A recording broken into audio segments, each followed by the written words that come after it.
Komið í sæl og blessuð og hjartanlega velkomin í Forista og samskipti. Sigurður Ragnarsson heiti ég og umsjónarmaður þessa hlaðvarps. Ég deildarforseti viðskiptadeildar Háskólans á Akureyri og stjórnandi og forystuþjálfari meðalans í Harstæls forystu aðferðinni. Og í dag þá ætlar að heiðra okkur með sinni nærveru, sinni hlýju og ástríku og þekkingalegu nærveru Haraldur Daði Ragnarsson. Og Haraldur Daði, hann reyndar með marga hatta. Hann einn af stofnendum og eigendum Manhattan Marketing sem markaðs- og þjónustufyrirtæki eða markaðsþjónustufyrirtæki. Hann segir ykkur kannski betur frá því hér aðeins á eftir sjálfur. Hann líka lektor við Háskólan á Bifröst og líka að kenna við fleiri háskóla á landinu. Þar á meðal Háskóli Íslands og Háskólan á Akureyri. Hann hefur brallað ýmislegt og verið út í atvinnulífinu að auki við þetta. Hann var einu sinni sölustjóri hjá TAL, hann hefur verið innan fyrir Síman, hann hefur verið framkvæmdastjóri hjá knattspyrnufélaginu Val og fyrir utan heilmikla fjölmiðlareynslu og það vill bara svo vel til að við eigum hana sameiginlega og erum dálítið skyldir en já, bara hjartalega velkomin. Takk fyrir það. Ég var örugglega að gleyma náttúrulega einhverju. Já, það er að nóg að taka. Það er að nóg að taka. Þú hefur líka verið íþróttafréttamaður og ég veit ekki hvað og hvað. Já, og lýst leikjum og hitt á þetta og skafið timbur og skorið út fisk og allskins. Eins og við erum heima, gerum margt. Já. En Forista og samskipti, þú ert búin að vera að vinna með þetta efni mjög mikið, bæði Forista og svo margt sem að fellu þar undir eins og þú kom inn á þessu podcasti. Að þú ert ekki bara að kenna þetta, þessi stjórnunur og forystufræði og samskiptafræði og allt sem að fellu þar undir, líka markaðsfræði og fleira. Heldur hefur líka verið að nota þetta þarna út á Akureyrinum, út í samfélaginu, út í atvinnulífinu og þú ert líka að vinna með þá sem væntanlega Manhattan Marketing maður, þá ert að vinna með fyrirtækjum og stofnunum og sveitafélögum í ráðgjöf og þjálfun og fleiri. Já, ekki sett. Jú, algjörlega og svona að reyna að eins og þau segja á engilsaxneskunni, practice what you preach. Og þetta fer náttúrulega bara mjög vel saman í rauninni að fræðin eitt og síðan praktikin annað að vera með ráðgjafastofu eins og við á Manhattan að þá erum við þetta að nota akademísku fræðin sem undirstöður inn í ráðgjöfun okkar og samanskapið þá inn í akademíun að geta komið með praktískt dæmi og sett í samhengi þar sem við erum að fara yfir einhverja kenningar eða módel eða líkön eða annað slíkt sem að svona öllu jafna getur kannski virka svolítið þurrt fyrir marga en að geta sett það í samhengi og sýnt fólki þá hvernig í rauninni við getum beitt þessum ólíku aðferðum eða módelum eða kenningum í praxis sem þá orðið algjörlega frábært því að það getur sparað mann í sporin og þá getur farið í verkfærakistuna og ég segi nú ofta í rauninni að allt nám sem þú ferð í þú ert í rauninni bara að stækka verkfærakistuna þú veist hvaða verkfæri geti gripið í þegar þessar aðstæður koma upp þannig að þannig að þetta fer mjög vel saman og endanum þá líka bara snýst þetta allt fólk og mér finnst fólk mjög áhugavert og hefur lengi haft áhuga á fólki af hverju erum við svona ólík ég meina þessar hefðbundnu líðfræðilegu breytur sem við þekkjum aldur, kyn og búseta hvað segir það okkur? Jú, það segir okkur hvar þú átt heima og kannski hvort þú pissir sittandi eða standandi en það segir okkur ekkert mikið meira það en við erum öll ólík, við erum ólíka skoðanir við erum ólíka hvort sem skoðun á pólitík eða tónlist eða klæðaburði eða íþróttaliði eða hvaðina og hvað af hverju erum við svona ólík ef við höfum svipaðan bakgrunn og annars slíkt þannig að það þetta sem mér finnst áhugavert og tengist auðvitað bara beint inn í alla stjórnun og leiðtogamennsku það hvað góð stjórnun, hvað áhrifarík stjórnun og hvernig náum við árangur í því sem við erum að gera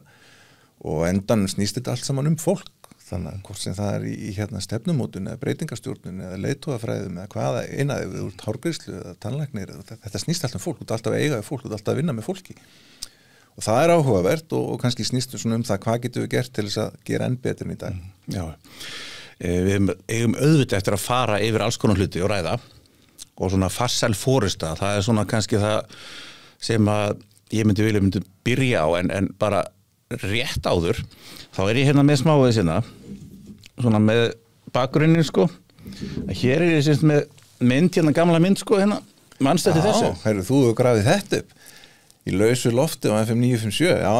þarna höfðu við báðir hár. Er það? Já. Það rétt, þarna voru báðir með hár. Starri, ég veit ekki hvort þetta sést viltu að ég færi þetta eitthvað framar? Já. Svona. Já. Þetta voru góði tímar. Þetta voru góði tímar, sko. Þetta var mjög skemmtilegt. Það var nú kannski við dettum nú bara strax í hug þegar ég sé þessa mynd. Þetta var voru við saman með útvarpsþátt bræðurnir. Og ef ég man rétt, þú kannski leiðréttir mig ef ég fer með rangt mál, en þetta nú eitt skemmtilegast og farsælasta samstarf sem ég hef unnið í, það var að vinna þetta verkefni með þér, en ef ég man rétt, þá sprakk nú þátturinn á fyrsta þætti. Já. Er það ekki rétt munum? Það er rétt munum. Þú rökst út úr stúdíóinu eftir hálftíma eða eitthvað? Ég var búin að steingleyma þessu maður. Ég satt einn eftir. En það er kannski, sem við kannski koma inn á eftir, og það er náttúrulega eitt af því sem skiptir miklu máli. Og kemur til dæmis í stjórnuna og inn í teymisræði sem við höfum ábygglega eftir að ræða. Já, algjörlega. Að það er að einn af brestunum bara er að forðast átök. Já. En við bara tókumst á og vorum ekki sammála. En við fundum lausn og fyrir viki var þátturinn betri. Nákvæmlega, algjörlega sko. Þetta var svona kannski aðeins dramatískara því að við erum bræður. Já, kannski. En þetta er alveg rétt en við semst vorum með þennan þátt í lausalofti saman á FM 957, morgunþáttur, og svo vorum við líka meðanstundið þessi á bylginni með þáttinn. Þá þurftu að breyta nafninu á þættinum. Já, þetta er það er spurning af hverju gátum ekki fengið þessa málingu í dag sem við erum með þarna á þessari mynd. Já, sérðu þetta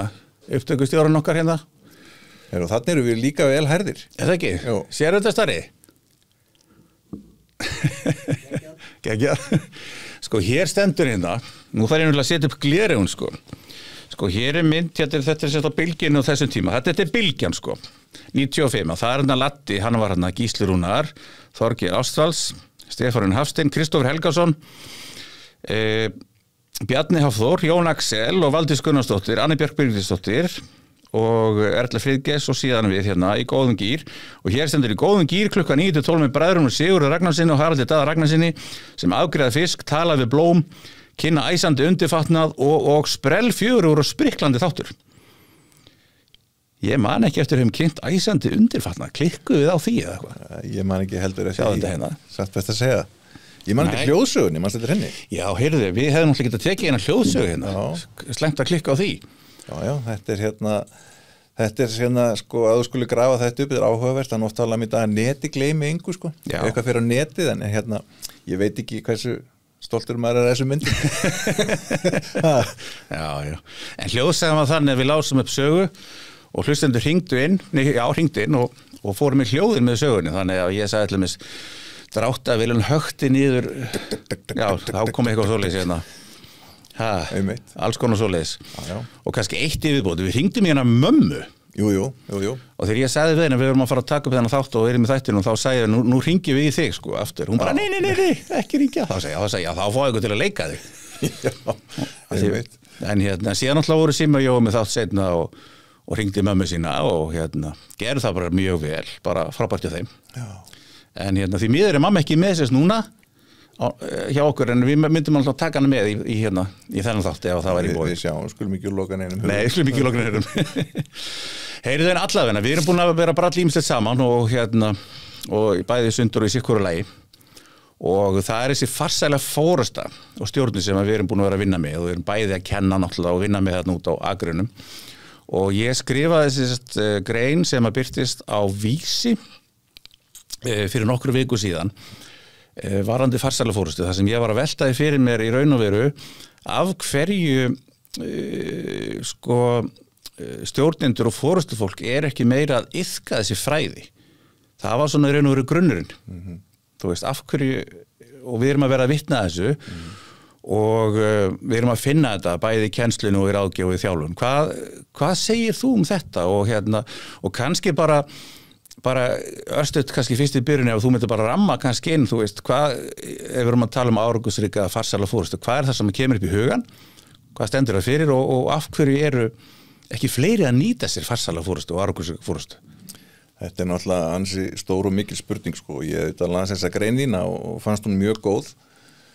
og það er kannski með þetta eins og margt annað, manni finnst þetta að vera oft almenn skynsemi, en vandamáli með almennu skynsemin er að hún er ekkert svo almenn, og það er nú oft talað um það að þú veist, það leikur vaskur í hjá píparanum og það er rúsapera hjá rafvirkjanum og annað slíkt, að það er kannski þegar kemur að stjórnun, ég held að við erum öll ólík, kom inn á það áðan og það hafa allir sína kosti og það hafa allir sína galla, það er spurning að vinna auðvitað á kostunum sínum og hérna bæta gallana sína, en það er margþætt held ég hver ástæðan er. Nú er ég að vinna auðvitað í akademíunni, að kenna í þessum skólum sem þú taldur upp á hann, ég er að kenna þessi fræði og síðan er ég jafnframt að starfa út á örkinni inn í fyrirtækjum og stofnunum, þannig að ég svona er að með ansi góða svona tilfinningu fyrir í hvernig staðan er, auk þess að auðvitað vera að sinna rannsóknum sjálfur, ég er að gera mikið rannsóknum sem ég kannski komi nánar að á eftir, en það eru auðvitað margþætt ástæða, það er engin ein ástæða fyrir þessu held ég, einhverju leyti getur þetta verið það að fólk bara veit ekki, það kann ekki, ég er þeirra trúar að það er enginn sem vaknar á mótnana eins og lági litli og hugsa nú við hvað geti verið vondur í dag sko, það er enginn held ég þannig, mjög fáir allavega og það er allir að gera sitt best og vilja vel, en hins vegar er það kannski þannig að það sem að hérna, ég held að þurfa að vera til staðar er auðvitað fyrst og fremst að það er að vera einlægur áhugi á fólki og ég held að sé allt og mikið af fólki sem er kannski sett í þá stöðu að vera gerðir að stjórnendum en langar ekkert endilega að verða stjórnendur eða hafa kannski ekki það sem þarf til þess að vera stjórnendur og þá kemur aftur að því að þegar þú komin í það hlutverk að vera stjórnandi að þá byrjar þú kannski ósarrátt að gera ákveðnar kröfur að sjálfa þig. Nú er ég komin í þessa stöðu og þá hljóta allir að halda í kunni, viti og geti en það er ekki þannig, það er enginn sem fæðist með þá þekkingu að vita allt, kunna allt og geta allt og ég hef ekki ennþá hitt hann einstakling og ég er svo sannarlega ekki einn af þeim en þá byrjar að spila inn í egoið af því að þá ertu komin í einhverja stöðu og þá fer þú að hugsa, herri, nú halda allir, ég veit allt, kunna allt og geta allt, en ég veit ég geri það ekki og þá allt í einu byrjar að myndast svona óryggi hjá þér og þá byrjar kannski aðeins að skerma þig af, byrjar að fjarlægast fólk, verður ópersónlegri, fjarlægari, kaldari, skilur mig, af því þú vilt ekki að fólk komi í staði, þú veist ekki, þannig að það fer að staða ákveðin vítarhingur held ég, í staðins einmitt að bara í auðmýkt stíga fram og segja einmitt, ég kann ekki allt, ég veit ekki allt, ég get ekki allt, en ég með fullt að góðu fólki kringum mig, getum við unnið þetta saman, getum við hjálpað mér, getum við lært á hvort öðru og bara með því að gefa þess að sér verða persónulegri og hérna koma svona hreint og beint fram, þannig færðu ákveðna virðingu og tröst líka, skilur mig, að hérna fólk lítur ekki á því að þú út af einhvern stalli þarna vegna þess að hérna það er til dæmis frábær setning í bók sem að hérna er eftir Bill Campbell sem heitir $1 Trillion Coach sem að segir sko titillinn gerir það stjórnanda en það er fólkið þitt sem gerir það leiðtoga og mér finnst ótrúlega mikið til í þessu en þú færð einhver titil en virðingin eða trösti kemur ekkit endilega með titlinum það kemur með orðum og emdum og er áunnið yfir tíma þannig að ég held að sé rosalega margt í þessu sjálfströst spila rosalega mikið inn í vegna þess að þú þarft að hafa sjálfströst til þess að viðurkenna og kannt ekki allt, veist ekki allt og getur ekki allt og það getur bara verið svolítið erfitt að viðurkenna það en það er sjálfströst að viðurkenna það og segja heyrðu hérna ég er ekki alveg nógu góður í þessu, getur þú aðstofað mig, getur þú hjálpað mig með þetta og deila eins valdinu, deila þekkingunni, virkja fólki, taka samtalið og þetta talar beint bara inn í stjórnun og breytingarstjórnun og alla þessar hluti, þannig að það er engar tilviljanir, þú veist, fólk og fyrirtæki sem að ná árangri, þau vita hvað þau eru að gera, af hverju þau gera það, hvernig þau gera það, fyrir hverju þau gera það og hvers vegna þau eru að gera hlutina. Það er ekki bara, eins og við segjum hérna stundum heima, þetta reddast, þannig að jú, það reddast oft hlutinir en með hvaða kostnaði, með hvaða tíma og hvernig fara hlutirnir skilur þú gætir gert þetta svo miklu betur sko, aftur, verkvarakistan þú veist, fækkum tilviljunum bara, þannig að ég held að hérna, við tökum okkur kannski bara stundum of alvarlega, við höfum ekki auðmýkt eða sjálfstöðst í að hérna, fara í endurmenntun, sækja okkur upp með þekkingu, við vitum ekki allt leita til fólksins okkar, treysta fólkinu okkar og það bara því miður er svo birtingamynda þá oft bara einangrust við út í hotni eða upp í einhverjum fílabeinsturni og það er þessi vítarhingur sem fer að stað þannig að hérna þá erum við ekki hluti af heildinni, við erum ekki hluti á hópnu við erum ekki að gefa af okkur, við erum ekki að vinna með fólkinu og bara því miður er þetta viðhorf já þetta, ég má þetta allt og algengt og fólk kemst allt og oft upp með það af því að það er kannski komið í það stöð að hafa þessi völd og það bara já þetta, ég má þetta en árangurinn verður bara minni og lélegri og það verður bara ekki eins gaman sko Nei. Það er bara bæði rannsóknir sína það og ég er að sjá þetta allt og mikið, allt og oft og ég segi nú stundum við nefendur að svona 75-80% stjórnenda á Íslandi séu vanhæfir og ég nota orðið vanhæfir að það er sterkt orð en nú aftur þetta er ekki vont fólk en þetta er bara kannski fólk sem að kann ekki og veit ekki og hérna og þegar maður talar þetta við nefendur stóra hópa oft að þá svona verður að hissa sko svo bara byrja maður að setja hlutin í samhengi og hvað þú að vinna og hvernig þetta og hvernig komið fram við og hvernig samskiptin og hvernig þetta og hitt. Þá svona fyrir fólk að sjá aðeins sko, stóru myndina. Að því sögðu fullt af frábærum stjórnundum, fullt af frábæru fólki, skiljum, ekki miskilum. Ég held að getum gert bara svo miklu betur. Já, takk fyrir þú kemur inn á mjög marga þætti þarna, ég á þetta, ég má þetta, það egoið og síðan kannski einhver sem að horfa eða hlusta á okkur núna að hugsa býtu nú við, hvað af hverju skipta fræðin aðferðina mótilinn kenningarnar máli og þá finnst mér mikilvægt og kannski líka varpa þetta yfir til þín mikilvægt að hafa í huga að þú nefndir rannsóknir að þegar við erum að skoða í raun og veru farsæl fyrirtæki stofnanir og stjórnendur og leiðtogar sem að ná mjög góðum árangri og þegar við stúderum þá sjáum við að þar verið að byggja þessa brú úr fræðunum yfir í raunveruleikann eins og þú ert að lýsa ekki satt. Þannig að það ekki það að sé reyna að vera að berja bara inn í fólk þú verður að gera það svona af því það stendur þessari bóki þessari grein, það ekki það alls ekki. En það höfum fullt að dæmum mjög farsæla stjórnendur og leiðtogar sem að hafa ekkert lesið fræðin eða eru langskóla gengnir einstaklingar langt í frá, einhvers konar bara virðing fyrir mannlegu eðli, virðing fyrir fólki, virðing fyrir samskiptum og bara þeim eðlislegt að einhverju leita að hafa hlutina svona, skilur við mig. En það stór hluti að þessu hreinlega svona sem, ef við getum sagt að það svona einhver grunnur að farsælli forystu og nú erum við náttúrulega að setja í það samingi, það einhver manneski sem er að veita forystu, að það sé svona eitt að bara lykilega atriðunum í raun og bara að hafa áhuga á öðru fólki, vera ekki egóisti og bara eins og maður segir bara vera góð manneski eða algjörlega, allt þetta og eins líka átt að segja á því að sko við erum sterkari saman og náum betri árangri saman, það engin einn aðili sem getur allt, kann allt og veit allt eins og ég sagði þann og áorkar ekki heldur öllu, þú þarft á öðrum að halda og því við erum sterkari saman og það nú bara að tala um það í fræðunum að 1+1 geta verið 3 og það bara endalaust dæmi það sem við sjáum. Við þurfum ekki að taka hana en bara til dæmis bara í íþróttinni heima, við skoða bara landsliðin okkar, kalla á kvenna í öllum greinum. Þetta ekki bestu einstaklingar í heimi í þessari grein, en þegar við koma saman þá gerist eitthvað, það verður einhverju töfrar, en það er algjörlega á hreinu hvert hlutverk þeir við vinna saman, berjast og hlaupa auka metrana eða skilur við þurfum að vinna sem ein heild, þetta eru ólíkir einstaklingar sem koma saman, en það er ekkert sem er skynsamlegt við það að 400 manna þjóð hérna út í ballarhafi sé með kalla á kvennaliðin og öllum stórmótum hvort sem það Evrópumót eða heimsmeistaramót. Það eitthvað á bakvið. En þá ég með hugsa, því að núna erum við með teimafræðina, við erum alls konar mótil yfir teimi og þetta eitthvað sem búið að reyna líka og margir að nota og ég vil blanda saman mótilum og kenningum og kannski förum aðeins í það, mér svo langar mér bara hjálpa mér að muna það, mér langar samt að tala aðeins um egóið, ekki gleyma því, en einmitt varðandi þessa teimafræði, þú ert að lýsa þessu, að maður getur sagt ok, ef þú ert að tala um íþróttalið sem þá vinsælt að nota og gott að líka saman við að ná árangur, ekki sem einstaklingar og þannig erum við ekki að tala um einhvern eitt spjótkastara eða við erum að tala um lið sama, íþróttalið að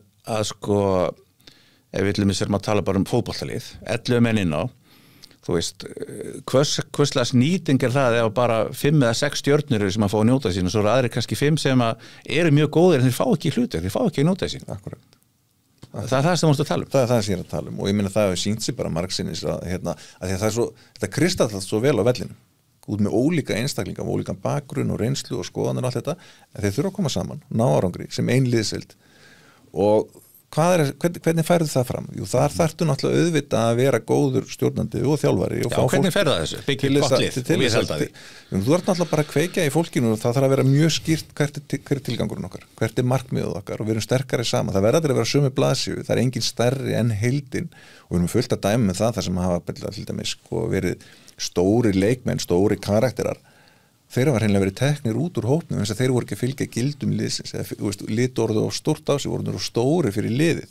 skilur mig það ekki gott heldur, en við þurfum á hvert öðru að halda, það bara þannig við erum í sama liði og við erum að vinna þetta saman, þá þýðir ekkert að vera með einhverja einn aðila eða 2 sem eru stjörnur og aðrir sem hafa ekkert hlutverk og það virkar ekki þannig og þannig að þú sérð þetta bara svo vel í íþróttunum hvernig við erum háð hvort öðru en það þarf að vera ægið, það þarf að vera skipulað, það þarf að vera gaman, það þarf að vera skýr sín og svo þetta auðvitað bara þjótt með ólíka einstaklinga sem eru með stór ego líka í eins og íþróttunum þú veist, hvernig ætlar ég að fara þessu? Það rosalega trikki og þar komum við bara beint inn í til að mynda í fræðunum eins og í leiðtogafræðunum og ég meina, það svona ákveðin skylda og hlutverk stjórnenda bæði þá á vinnustöðum og líka í íþróttunum af því að við erum öll ólík að þá get ég hugsanlega ekkert nálgast alla einstaklinga með sama hætti en þess að ef ég ætla að fá það besta fram í þér þá þarf ég að gefa mig tíma til að kynnast þér, vita á hverju þú tikkar og hvernig get ég hvatt þig áfram þannig að ég nái til þín og við sjáum þetta til að mynda bara í íþróttunum þar sem við sjáum oft að vera að taka leikli í handbolta eða körfubolta eða fótboltavellin, það er mikill hávaði og þjálfarinn einhvern veginn alltaf öskrandi á alla sko, öskrar í gang þetta kannski virkar fyrir einhverja örfá einstaklinga í hópnum en fyrir einhverja aðra þá þetta bara mjög óþægilegt þeim líður bara illa þeim aðstæðum að vera öskra skilur mig, þannig að þá kannski bara með því aðeins að taka í öxlina á þér og segja, heyrðu þetta nú bara svona og hinn segir nú hvetja þið aðeins í róleitunum eða sína þið stuðning eða annað slíkt skilur þetta bara heil fræði í kringu þetta sem eru vegferðarkenningin að þetta er líka, ef þú hugsar út í það hvað þetta er mikið common sense þú veist, ef ég öskra á þig þú veist, það kannski bara þú verður alveg brjálæðislega að gera þér en einhver annar einstakling verður bara lítill í sér því að mér líður illa í þannig umhverfi skilur mig, þannig að þá næ ég ekki til þín þannig að það sama á við stjórnun þú veist, hvað get ég gert til að láta þér líða sem best þannig að þú náir að blómstra sem best í þínu starfi þá verður ég náttúrulega bara fyrst að vita hvað það heitir sko og ég vil líka vita hvað það gerir og það er ekkit allir stjórnendur sem vita hvað starfsfólk sitt heitir eða hvað það gerir sko auðvitað eru fyrirtæki mjög stór og allt það en þú veist, þessi einlægi áhugi á fólki vegna þess að sko þú getur eins og ég kom með náðan, þú getur verið með einhver titil, þú getur komið með einhvern stjórnendastöð, þú getur verið þjálfari eða eitthvað, en á endanum er þú sem einstaklingur alltaf dæmdur af verkum fólksins. Þannig að fólkið þetta er ekki að skila sínu í vinnunni eða liðið þetta er ekki að skila sínu á vellinum, hver látum fara? Skilur mig. Þannig að þú veist,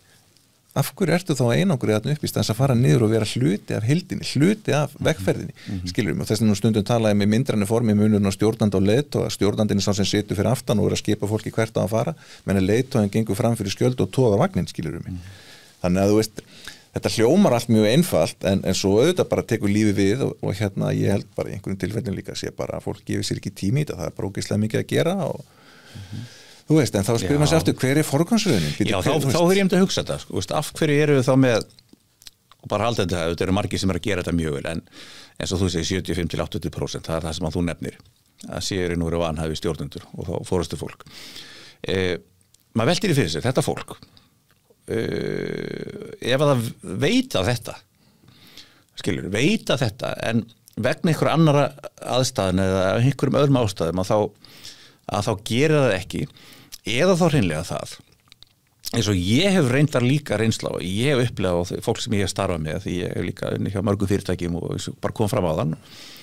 að það eru margir stjórnendur og leiðtogar sem hafa farið á alls konar námskeið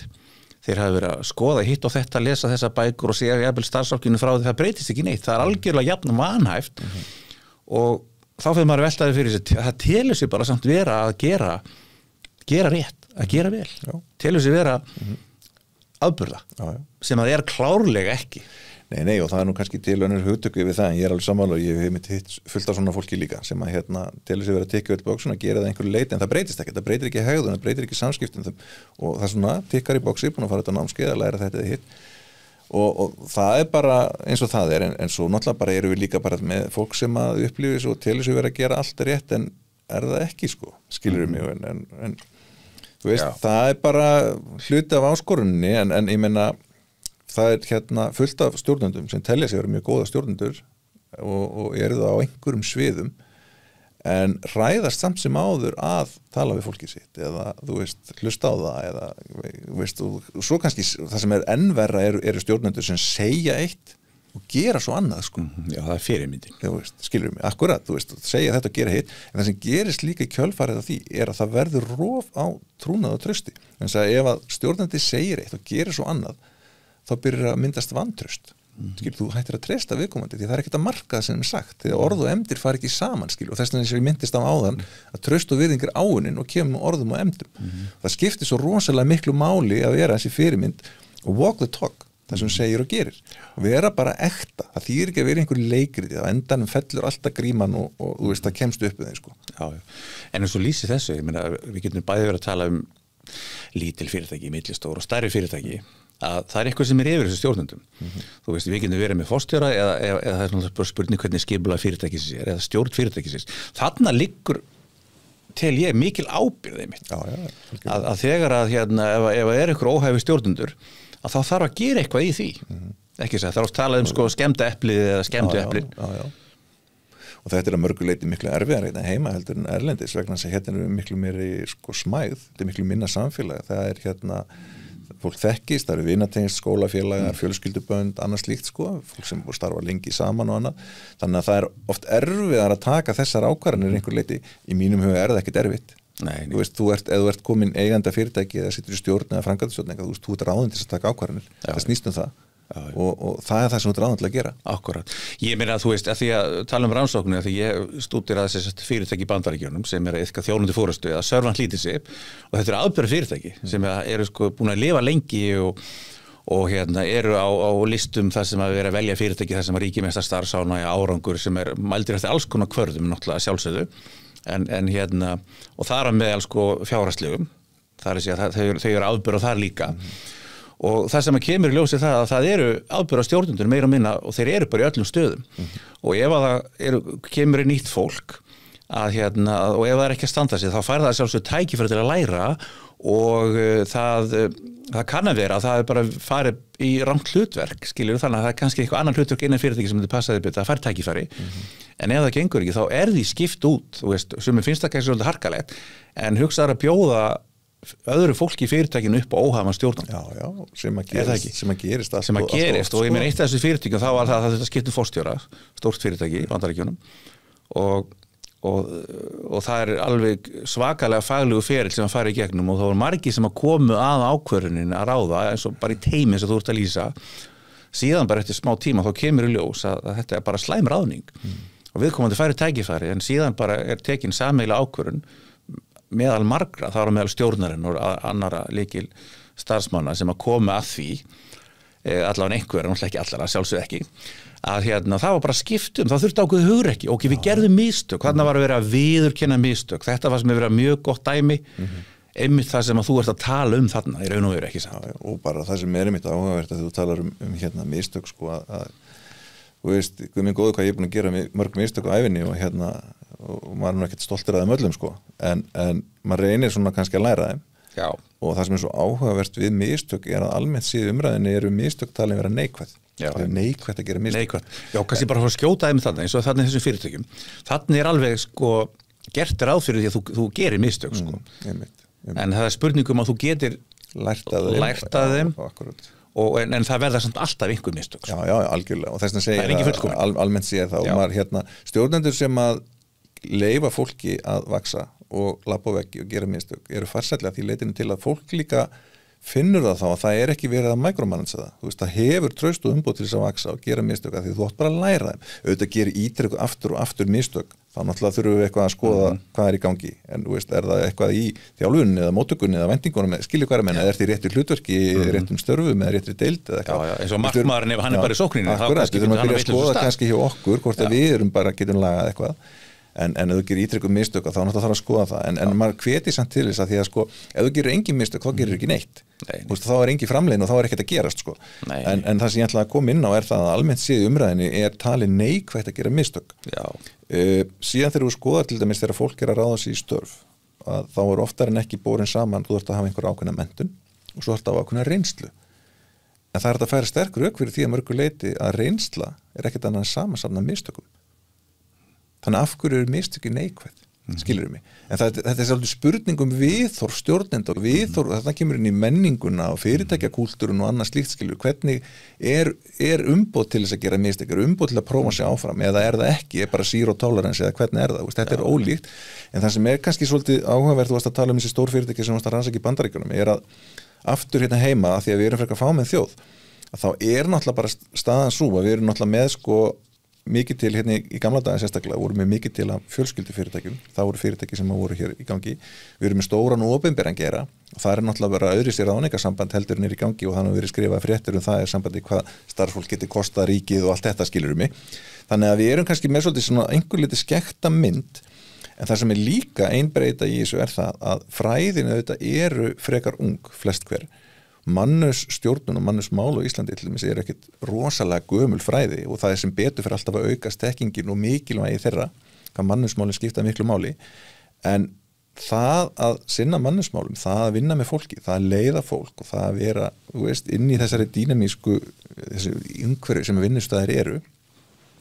þá má alveg segja að fólk bara vesen, sko. Þess að fólk eru skoðanir og það með vesen og það eru veikindi og það skilur mig, það alveg ákveðið vesen og stundum hefur bara kannski ekki tíma að tolerans fyrir því ef þú skilur ekki mikilvægið, skilur og oftar en ekki heyrum við nú hérna á tillidögum þegar það er ásatíð eða einhver staðar og forstjórinn stendur upp og segir skál fyrir mikilvægastu auðlindin í fyrirtækinu, starfsfólkinu og starfsfólki horfir bara viðkomandi að segja hvað er það að tala þú veist ekkert hverju verum eða hvað við gerum sko. Því miður það allt og oft sem með þessum hætti en svo ertu eins og með fullta fyrirtæki sem betur fyrir sem að virkilega eru búin að sjá að það ástæðan fyrir þetta heitir mannauður fyrirtækið ekkert án starfsfólksins það bara kennitala, það starfsfólki sem auðurinn í fyrirtækinu og þá kemur að því hvernig velur inn í fyrirtækið er það ráða rétt inn í fyrirtækið er það reyta rétt einstaklingum, með rétta hæfni, með rétta getu, með rétt viðhorf þannig að það skiptir rosalega miklu máli og hann sagði það nú hann Jack Welch á sínum tíma sem nú eitt fastalasti forstjóri í Bandaríkjunum hann mitt var spurður á því á ráðstefnu hverju mikilvægasta ráðningin í hérna fyrirtækjum að hans mati eftir sinn áratuga feril og hann sagði á endanum hann sagði það mannustjórinn fjármálastjórinn auðvitað gríðarlega mikilvægur en 1+1 og hafa alltaf verið 2 en það aðilinn sem ræður fólkið inn í fyrirtæki sem skiptir öllu máli en það svo dýrt að ráða rangt fólk og það svo dýrt að hafa fólk í röngum hlutverkum og þetta bara rétt, en þetta kostar mikið, þetta tekur tíma, en þetta auðurinn, skilur, og það nú oft talað á íslensku fórnarkostnað, sem ég ekki hrifin af, ég vil frekar nota ensku orðið opportunity cost, skilur, sem það tækifærið, að þú ert að fjárfesta í einhverjum einstaklingi til framtíða, sko, og það skiptir þetta gríðarlega miklu máli, en ég sammála Jack Welch að þetta var að mannurinn það sem skiptir mestu máli, en það tími sem fyrir í það skilur og stundum bara þurfum að hlaupa hratt og stundum höfum ekki tíma og kostnað og það bara þekki þú einhvern svo fólk hissaði að hlutinni gangi ekki upp menn það enga tilvíðinni sko Nei, en það eins og með farsæla fórustu það þarf að vera annað þessi skýra sín, framtíðasín tilgangurinn þarf að vera skýr markmiðin, allir að hafa þetta hreinu og síðan unnar áætlanir eftirlit og svo kemur mannurinn og ráðningar og réttir hlutverkin allt þetta og við erum alveg að gera ráð fyrir fullt af mistökum þannig það bara spurning hvernig unni með þau og líka að þeir sem að gera mistök og þeim þá hjálpa þeir fá tækifæri Akkurat. Og þessi fyrirtæki sem ég var rannsakað þau voru reyndar sko, það var bæði svona aðeins minn og svo stærri að þegar ég mitt ræddi þannig við forstjórana úr einu fyrirtækinu og spurði mitt mistök og þá hlóð hann og sagði já, heyrðu, hann búin að vera forstjóri í mörg ár sko og hann búin að vera tilnefndur sko einn öflugasti forstjóri Bandaríkjanna og hann hlóð bara og sagði já, það var einu mistök sem ég gerði þau kostuðu okkur $1 million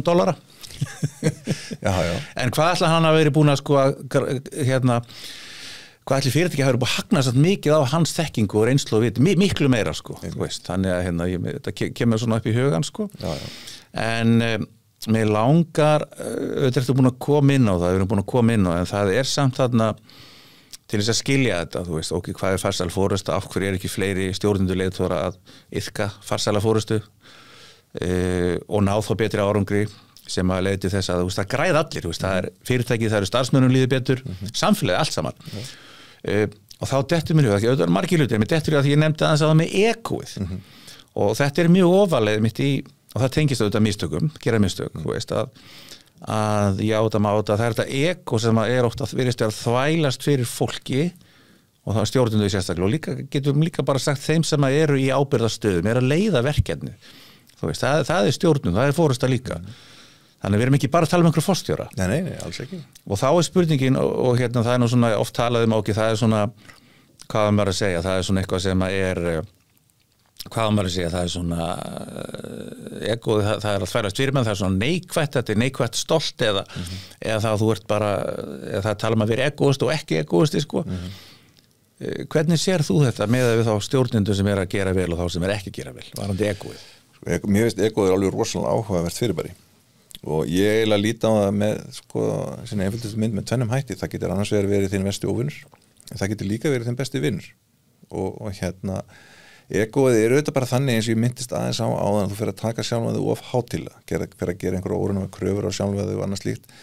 jákvætt ego auðvitað bara hluta því að þú sýnir ákveðna auðmýkt gagnvart verkefnum og viðurkennir að þú kannt ekki allt og veist ekki allt og getur allt skilur, þú þarft að hafa auðmýkt fyrir, þú þarft líka að hafa sjálfstraust fyrir því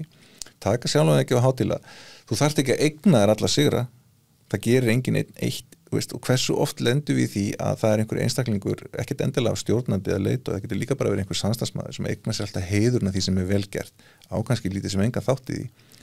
en svo eru kannski þeir sem að gerðu mest í þessu, þeir segi ekki neitt og eignar sér, sumir líka bara þess eðlis að þeir þurfu ekkert að berast á, þeir þurfu ekki að eigna sér heiðurinn, þeir þurfu ekki að, þú veist, þeir vita bara sjálfur sem einstaklingar, þú veist, ég veit hvað ég kann, ég veit hvað ég get, ég veit alveg hvað ég gerði þarna, þú veist, og það líka hluti af egóinu, þú þarft ekki að vera trana þér fram, en það fullt af fólki sem endalaust einhvern veginn að trana sér fram eða eigna sér einhver hluti sem það álítið sem ekkert í, þetta kannski hluta því, skilur mig, en það svona eigna sér aðeins meira kannski en heldur en það á í raun og veru í því og meðan aðrir eru bara á bakvið og þarna kemur inn á það, þú veist, bara við erum ólík sko, sumir hafa mikla þörf fyrir að berast á eða eigna sér hluti eða gera meir úr sér heldur en efni standa til kannski og svo hinbóin bara fullt af fólki sem að mætir bara vinnuna sína og bara sátt við það, þetta bara, við förum aftur í íþróttunar, þú veist, sumir vilja skora mörkin sko, svo sumir sem að finnst alveg geggjað að gefa bara stóðsendinguna sko af því að þeir eru hluti af liðinu og stóðsendingin skapaði markið og þau vita hvert hlutverkið sko. Já, en í þessu sambandi mitt að því að sko aðbura fólk í forystastjórnun að það er mismunandi, þetta er ekki bara svona eitt forrit sem er hægt að setja í maður, við erum bara mismunandi persónuleikar en þess að þú segir að maður hefur stundum og við hefum séð allir með það sem að bæði hvort sem að það eru sko fyrirtækistofnarar í íþróttafélög, það er einhver einstaklingur sem að fer úr sínu starfi og þá kannski uppgötar fólki býtur nú við, heyrðu, þessi einstaklingur, hann var bara að gera frábæra hluti, hann var að leiða okkur raun og veru, hann var sá að þessu sem að hélt okkur saman. Akkurat. En viðkomandi var kannski ekkert að berast á, þannig að fólk áttaði sig kannski ekki alveg á mikilvæginu og svona þessu leiðtóa elementu sem viðkomandi var með. Nei, en það geta verið leiðtóar þó þessu ekki stjórnendur sko. Já, akkurat. Sem geta verið að leiða og hérna er leita til og fólk treystir hana slíkt en er ekkert endilega með þennan stjórnenda hatt sem slíkan sko. Og ég held að það sé að mörgu leiti kannski það sem er einhverju leiti hluti vandan sinna heima varandi stjórnun og nú ég tala um 75-80%, það er náttúrulega bara til þess að íkja hlutina eins og svona stuða oft fólk að segja þetta með þessum hætti því það er fullt af framúrskarandi stjórnundum og leiðtogum á Íslandi sko. En það sem að er með þetta, þú setur á því einhvern hatt sko að vera stjórnandi, það er allt og margir held ég sem að taka þessi hlutverki að vera stjórnandi, sem að hafa í rauninni ekkert í það að gera og það er kannski ekki endilega bara við þetta fólk að sakast, heldur líka kúltúrun í fyrirtækjunni eða hvernig hierarkían er eða hvernig þú vinnur þig upp skilurum mig, vegna þess að sko það er ekkert öllum gefið að leiða, það er ekkert öllum gefið að stjórna, vegna þess að þú ert að eiga við fólk og ólíka einstaklinga með skoðanir, viðhorf og allt það sem þau hafa og þú þarft að vera dálítið góður í hérna fingrónum og vera með há og mikla góða tilfinningagreind, hafa einlegan áhuga á fólki, vera lausnamiðaður, samt fastu fyrir, skilur þetta snýst ekki bara með að segja já að með öllu, því að þú ert stjórnandi þarft að taka ákvarðanir, út af ráðin til að taka ákvarðanir og oftar en ekki erfiðar ákvarðanir og þá verður átt að því þetta er ekki vinsældakeppni sko, þú veist, þú getur ekki verið vinur allra, það er bara þannig, þú getur bara gleymt því, stundum þarftu bara að taka erfiðar ákvarðanir sem hefur áhrif á fólk og það getur bara verið mjög erfitt, þannig að hérna, þú veist, við erum einhvern veginn oft að setja fólk í kannski stjórnunastöður sem á ekkert að vera í stjórnunastöður og hérna einfaldast og besta dæmi er kannski það út með sölumann sem er frábær sölumæður og umbunni sem viðkomandi færi að gera er sölustjóra. Það er ekkert sem segir að þessi einstaklingur svo góður í því að stýra öðrum sölumönnum. Þannig að þú getur alveg sagt að þetta er bara lús, þannig að missi besta sölumannin og vondan stjórnanda og nú er ekki aðhlafa að sé, en þetta er svona þekkt umbun, skilur mig. Í staðins að lyfta öðru fólki sem ætti að skilja fyrir utan það, þá nú gera rannsókn ekkert fyrir mörgum ára síðan, þar sem var spurt í Skandinavíu að því hvort að fólk vilja fá sem sagt hærri laun gegn því að fá meiri völd og það var mjög áhugavert að allstæðir Skandinavíu nema á Íslandi, þá sögðu eiginlega langstæðsti hlutin nei, þau vildu ekki hærri laun gegn því að fá meiri völd nema á Íslandi, þar voru allir til í hærri laun og meiri völd. En það sjáum við þetta bara í mörgum fyrirtækjum. Ég meina þú ert með kannski 30, 50, 100 manna fyrirtæki og það er bara 20, 30, 40, 50% hérna starfsfólkir með eitthvað stjórnendatitil. Veist, hvað er þetta? Af hverju er svona rík þörf fyrir að hafa einhvern titil, einhvern stjóratitil? Er þetta hérna minnumáttakent? Er þetta einhver upphefð? Ég veit alveg í ákveðnum geirum og í opinbera geirum og fleiri stöðum, þá er þetta bara kannski launamál skilir eftir einhverjum launaflokkum og launatöflum og öðru slíku, en það er alveg gali að fara inn sum fyrirtæki, það er allir einhverjum stjórnendur og þú út með 3, 4, ég ætlum 5 stjórnendalög, það er svo út með stjórnendur að passa upp og stjórnendur sé að gera sem að stjórnendur hefur að gera. Hvað þvæla er þetta? þetta bara ekki góðu business sko, skilur mig, þannig að við þurfum ekki öll að vera stjórnendur, ég meina, og þarna kemur aftur egoð inn, ef þú ert að starfa við eitthvað sem þú veist út góður í og ert að gera það vel og ert að ná árangri og ekki bara að þú veitir það sjálfur, heldur er að sína sig bara í hvort sem í samskiptum eða í ánægju eða í sölu eða hverju sem ert eitthvað bættari með einhver titil, skilur mig, er ekki egoð að þess að koma þar inn í, af hverju, ég segi fyrir mína part að það bara skiptir mér bara engum máli sko. Ég bara er að gera eins vel og ég get og eins og ég sagði, allir er að gera sitt best og enginn veit neitt sko. Já, heyrðu, takk fyrir þetta að deila þessu bara margt sem við getum komið inn á meira og við erum þegar búin að koma inn á og tala ólíka stjórnendur og leiðtoga þú veist, ef að þú ættir bara að nefna ykkur á 2-3 sem að þér finnst, kannski eitthvað sem að svona flesti þekkja til, þú veist sem að þér finnst að vera að gera góða hluti og það er engin náttúrulega fullkomin sko, þú veist, einhverju svona nöfn eða einhverjir karakterir eða einhverju sem að koma upp í hugan Já, þann koma nú alveg fullt af einstaklingum upp í hugan sem betur fer en ég veit nú ekki alveg hvort að ég sé að nafngreina einhverja einstaklinga og fólk sko, því að það er auðvitað líka einhver liti persónubundi sko, mér ekki gleyma því þegar ég segi að við séum öll ólíkum mismunandi skoðanir, þá er auðvitað þannig að þó að mér finnist eitthvað, þá finnst einhverjum öðrum eitthvað annað, skilur það er svona eins og sagði nú í laginu árið, sko, þar sem Bubba þykir gott og gilt þykir hauki frænda helst til vilt, sko. Já. Þannig að við erum öll ólík, þannig að ég held að sé nú kannski ekki viðeigandi ég sé að nafngreina einhverja ákveðna einstaklingar sem að skara fram úr eða mættu gera betur, sko. Ég er ekki að reyna að toga þannig upp úr, jú, ég er að því. Það sem ég er að tala þú veist, bara eins og við erum að horfa til bara það er oft að þau voru að tala íþróttina það er Alex Ferguson sem að stýði United í Manchester United mjög lengi farsæll Jürgen Klopp hjá Liverpool, við getum talað fleiri, það er Richard Branson það er alls konar svona leiðtogar sem er verið að vinna með og hefur verið að stúdera þannig að ég er nú kannski það sem ég er að tala Já, svona eitthvað aðeins fjarlæg eitthvað svona persónulegt heima Nei, það er en Guðgeir það sem er yfir lagartum Nei, það er bara sem betur fer fullt af frábæri stjórnundum Já, það er það sem betur fer Það sem ég kannski er að hugsa þessu sambandi, þú veist, hvað er það sem maður kannski einkennir Ég held að svona þá sem hann á góðum árum eins og tókst hann að dæmi bara bæði með Alex Ferguson sem alltaf bara sýndi sig hvað hann var frábær stjórnandi og þó ég sem nú Liverpool maður að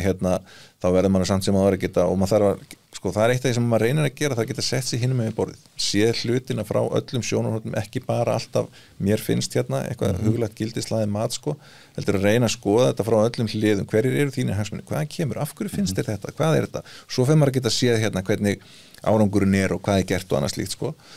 og auðvitað var Alex Ferguson frábær, ég meina hann náði ótrúlegum árangri með lið United og það kannski sýndi sig bara, ég meina árið eftir hann hættir þá var David Moyes með nokkurn veginn sama lið og þeir náðu ekki þessum árangri skilur, þannig að hann náði að búa til einhverja dýnamík í liðinu og náði að hvetja það áfram með einhverjum ákveðnum hætti, það var samblandað auðvitað að hann var svona föðurímyndera, hann hafði mikla virðingu hjá leikmönnum, hann mjög rosalega aga og mikla kröfur, það var alveg skýrt til hvers var ætlast af leikmönnum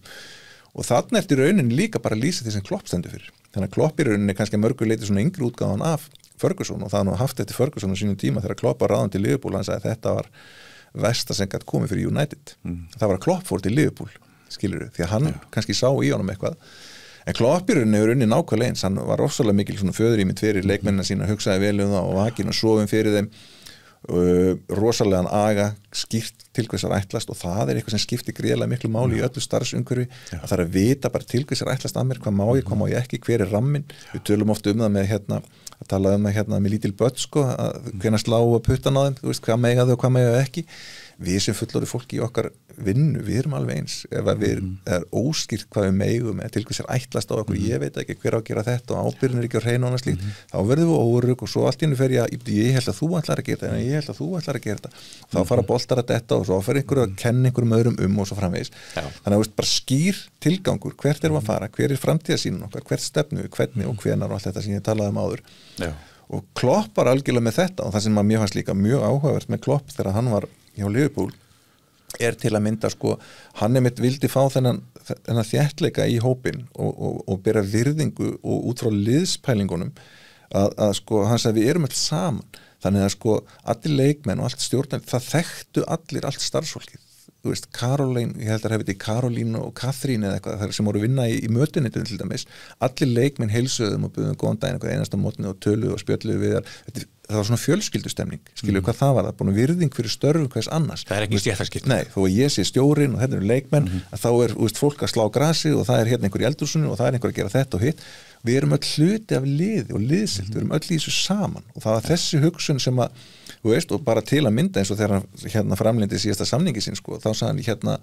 ég vil ekki launahækkun, en ég krefst þess að aðstofafólki mitt fá launahækkun. Þú veist, það var að hugsa heildina, hugsa fólki sitt, ekki skera elda eigin köku, skilur. Nei, en þetta einmitt annað sem að kemur fram þegar maður skoðar aðbura fyrirtækjastofnanir og félög.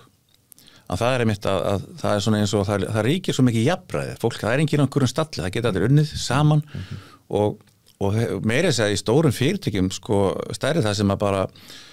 yfirstjórnandi jafnvel fórstjórinn bara tilbúin að gangi öll störf. Ég meina, ég ekkert góð til að gera þetta eitt, sko. Akkurat. Nei, og þú þarf líka að sýna ákveðið fordæmi. Það er fordæmi og fyrirmyndin, sko. Já. En síðan kannski bara svona, kannski að varpa því fram í þessu samhengi aðeins, að finna að síða svona seinni hlutan hjá okkur í þessu, að það er að þegar maður er að vinna með þessi fræði og er að ræða við fólk bæði hvort sem er í skóla eða út í atvinnulífinu samfélaginu og svona, hvað kemur upp í hugan þegar þú hugsar aðbörð eða fastan leit og þá kemur mjög oft upp í hugan, ég heil það er Vigdís Finnbogadóttir. Þú veist, við náttúrulega erum með forystu fólk á öllum sviðum. Þú veist, það getur verið pólitík, það getur verið út allt. Fyrirtækjum, það út allt, sko. Fullt af framúskarandi fólki. Hún er svona, ég nota nú stundu Vigdísi hjá mér í námskeiðum, sko, þegar ég er að reyna að setja andlit á leiðtoga. Já, ok. Þegar, sko, það er ofta ágætt að reyna að máta við fólk sem að þekkir, sko. Og allskyns ólíkir leiðtoga sem ég nota þegar ég geri þetta og svo setjum stundum Vigdísi og þá heyrist oft svona í salnum svona af því hún er svona ákveðin svona móður ímynd fyrir okkur mörg hver, sko. En hún var alls ekkit óumdeild á sínum tíma, það má ekki heldur gleyma því þannig að en já, algjörlega og ég minna fullt af frábærum leiðtogum sem við höfum. Já, en þá myndum við eins og með Vigdísi og fleiri leiðtogar eins og að lýsa með Klopp og líka Ferguson, það sýnst átum breytingar, það er verið, þú veist, það er eitthvað þróun á hlutunum, það er hugur ekki að breyta, það er hugur ekki að fara áfram, ekki sagt. Akkurat, jú, en þetta er nefnilega málið, því að sko, það er vel þekkt í skipulagsildum að það kemur inn í stjórnandi og það er ráðast í skipulagsbreytingar. Það getur verið vegna þess að stjórnin eða eigendur vildu ráðast í einhverja breytingar og vildu fá þennan einstaklega koma inn og ráðast í þessar breytingar. Allavega er þetta mjög algengt þegar að koma nýju stjórnandi þá að fara í skipulagsbreytingar. Breytingar snúst fólk, breytingar snúst hagsmuni og þá snýst það hvað hagsmuni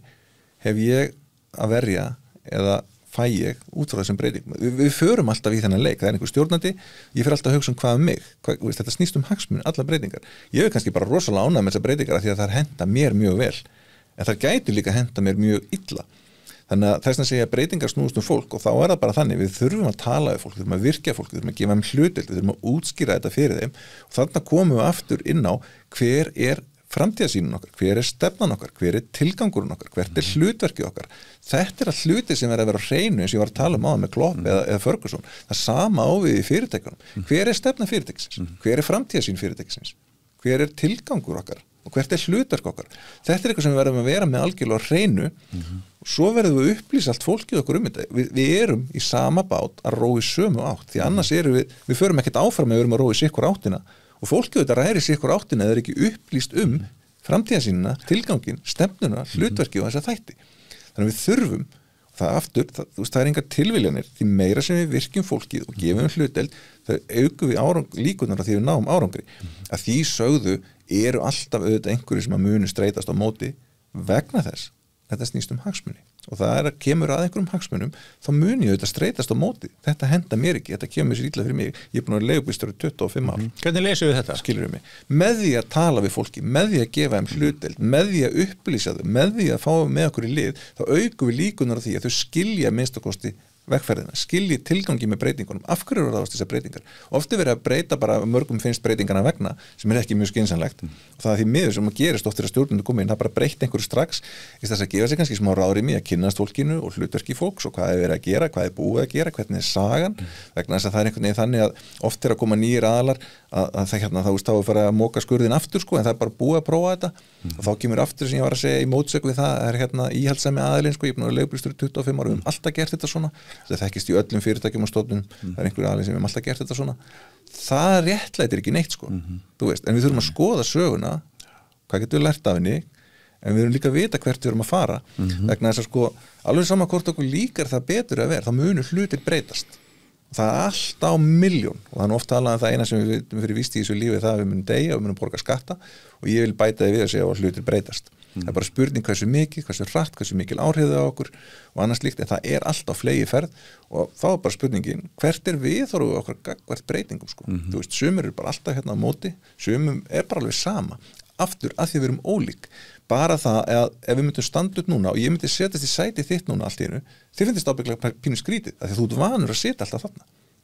þannig að við erum íhaldsum í eðla okkar hvort sem okkur líkar það betur að vera skilur mig, þannig að þú veist það myndi kannski ekki skipta þér neinu máli þú myndi setjast í þennan stól en þeir gæti líka mögulega liðið mjög illa með það og við höfum dæmum þetta fullt af vinnustöðum þegar við fara í opin rými til dæmis eða fólk hætti að hafa einhverja ákveðna vinnustöð sem gæti alltaf mætt á, bara átti sitt skrifborð þurfti bara að mæta á eitthvað borð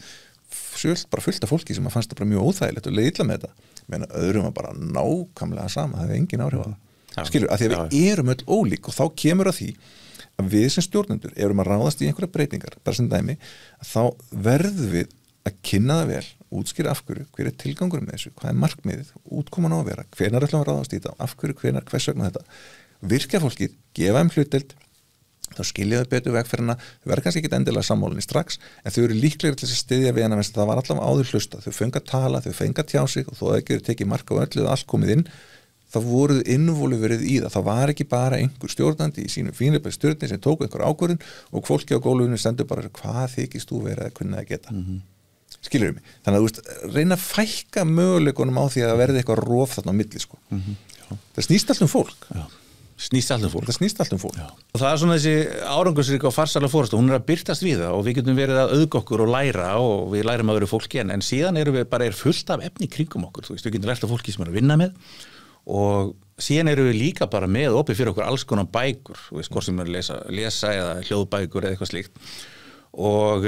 ég veit að þú ert mjög duglegur við að finna gott efni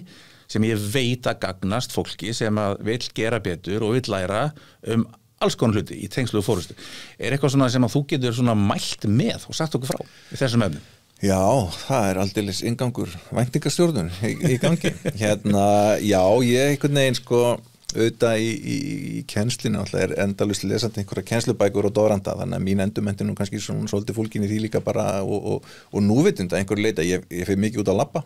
og þá setjum ég mjög gott að setja hljóðbók í eyrun og það eru auðvitað misgóðar ég er margar mjög góðar og margar sem eru kannski ekki eins góðar og það er bara eins og lífið sjálft og allt saman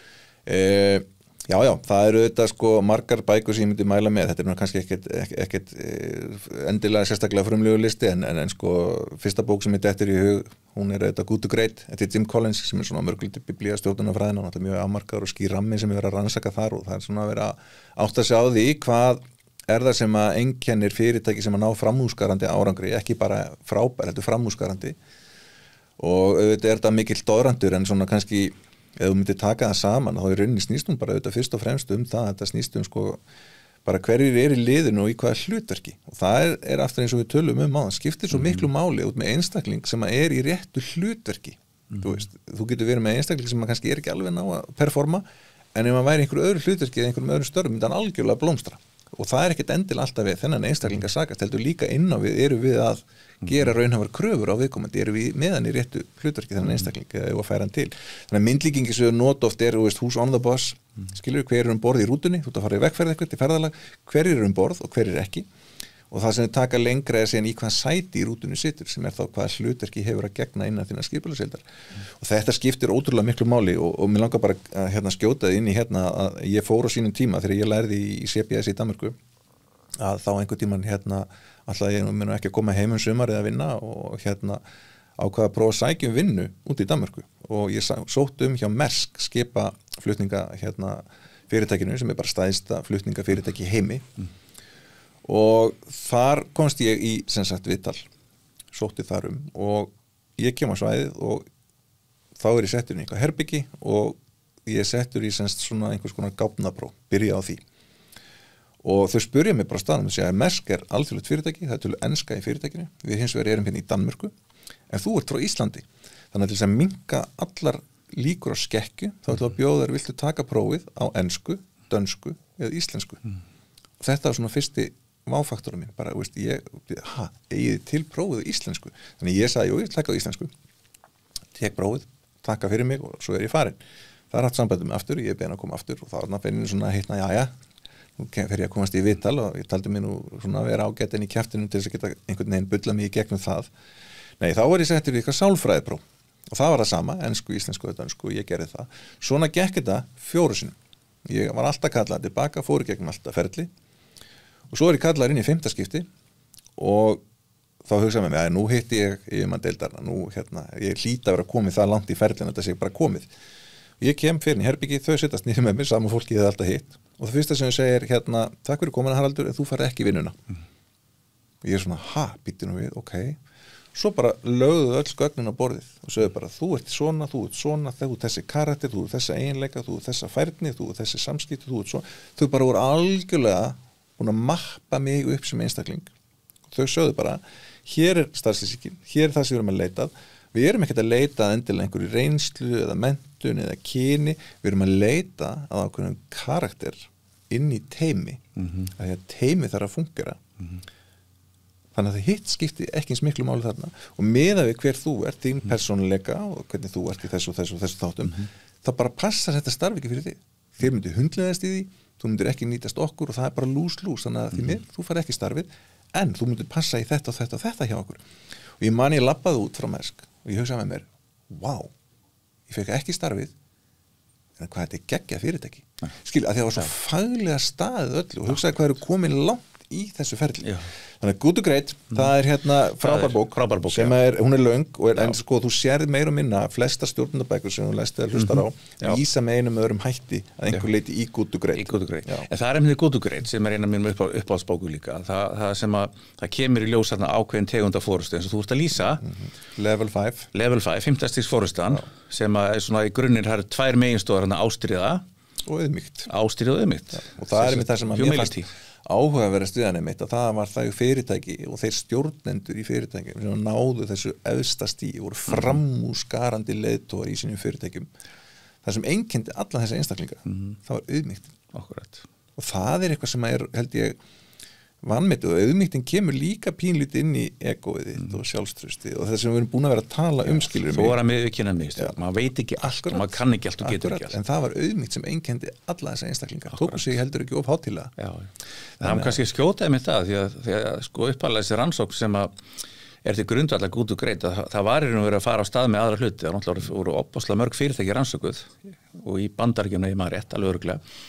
að þetta var eitthvað sem að koma upp úr gögnunum og það var verið að skoða þetta sérstaklega út frá mér fjárhagslegum markmiðum sko. Þannig að þessi fyrirtæki voru á frábærum árangri og mjög þröng krítería sem við fórum gegnum sko. Þannig að þetta er klassík en það er eitt sem er þetta í hug ég veit að þú ert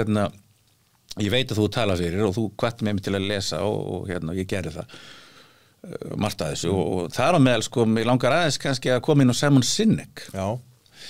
ég mér finnst Simon Sinek mjög skemmtileg. Það er náttúrulega margar bækur, er eitthvað svona frá honum sem að þið standa upp úr? Og mikið á YouTube, það er mikið að fara á YouTube og fylgjast með honum mikið að fræðum og það sko, en bókin sem ég náttúrulega bara hnautum fyrst og stóð svolítið mikið með mig var bara Start with Why, sem er náttúrulega þetta bara, af hverju, hver er tilgangurinn? Það er bara, Start with Why. Bara hver er tilgangur okkar, og það er svolítið mikilvægt að spurja þessara spurningar og það sem er mjög frábært að mörguliti við þá bók og þess vegna bendi ég nú oft fólki á hana er að hann tekur svo mikið að dæmum hann er að taka svo mikið að praktískum dæmum og setja í samhengi af hverju það skiptir máli að tilgangur sé á hreinu og bara eitt dæmi úr henni þeirri bók er til dæmis eins og þegar hann talar Southwest flugfélagi sem er eitt farsælasta flugfélagi í Ameríku sem er samt lággjaldaflugfélag en sko það er þekkt í Ameríku að þar er alltaf viðskiptavinur númer 1 alltaf customer first sko algjörlega þekkt en Southwest gaf bara strax út að það var í starfsfólki sem var nummer 1 og viðskiptavinurinn nummer 2 sem er mjög sérstakt og forstjórum var meira þess að spurður aðeins á sínum tíma hvort að þetta væri nú ekki dálítið óvinsælt meðal hluthafa og þeir sem ættu í félaginu og forstjórinn svaraði því til hann skildi nú bara ekki spurninguna vegna þess að ef maður verið með ánægt starfsfólk sem skilaði sér í ánægði viðskiptinu sem stýttu aukna tekjur þannig að ég skil ekki hvað það fara með þessu en það er stundu sagt með Southwest að fólk hættir eiginlega ekki á Southwest það er eiginlega bara annarkvort veikist eða deyr sko það er kannski walking the talk að þau virkilega meina að starfsfólki gangi nummer 1, 2 og 3 sko. Já, það náttúrulega að stúdera heilmikið með Southwest Airlines og náttúrulega yfirlist þjónandi forystu fyrirtæki, Servant Leadership og einmitt dæmið það fórstjórn hérna eitt skipti þá fór fórstjórn bara hérna niður á braut sko og hjálpa til að með töskunar sko, að skuttlaði með borðið í vélina því það þurfti